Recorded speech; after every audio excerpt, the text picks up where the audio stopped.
selametinin kimde olduğu bellidir. Osman Bey, töreyle bağlan.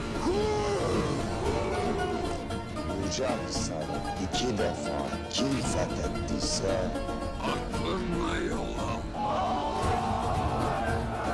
Söğüt'ü kim kurtardıysa Döndürmeyin. kaybol odur.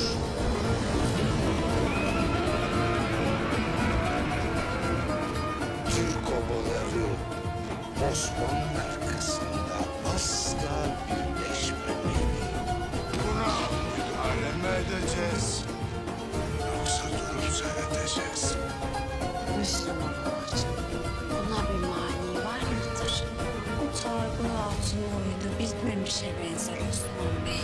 Gaza taşı ağırlanacak, cenk meydanları şenlenecektir. Bu yol